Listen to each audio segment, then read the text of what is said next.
কোথায় জমি আছে তোর? ওই সেই গ্রামের বাড়িতে না। কোথায় তোর গ্রামের বাড়ি? ওই সেই ফুলহাতে যাবো, যেই একটা দেখতে পারে না, কি দেখতে পাবে? একটা বাঁকা রাস্তা দেখতে পারে না, সেখান থেকে সোজা গেলেই ফুলহাটটা তোর বাপের জমিদারি ছিল ওখানে? আচ্ছা। তারপরে জানো এটা আমার এই টাকাগুলো বিক্রি করে পাঠিয়েছে। কত টাকা এখানে? অনেকগুলো। এই দেখো, তুমি নিতে পারবে, দাঁড়াও দিচ্ছি। না না না বাবা, আমি তারপরে রাহাজানির কেসে পড়ে যাব। কত টাকা এখানে? অনেকগুলো টাকা গুনে দেখতে পারো।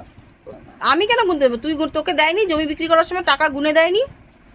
না না, গুনে দেবে কেন? বলেছে তোমরা যদি গুনতে পারো না, তোমার মা বাবা আছে তো সেদের গুনাবে, তোমরা যদি পারো তাহলে করো, তাহলে করতে হবে। বলেছে তোমার বাবা মাকে দিয়ে গোনাবে? মানে তুই কতটা অশিক্ষিত, গুনতে পারিস না এখনো? দাঁড়াও গুনছি।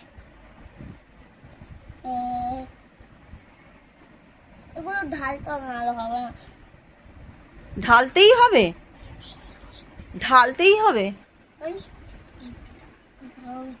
চুলটা কি হচ্ছে? চুলটাকে সরা, বেগুনি বেগুনি কালারের চুল। 10 কোটি। মাত্র 10 কোটি টাকা? আমি জমি বিক্রি করলে তো বিলিয়ন বিলিয়ন টাকা পাই। ও মা।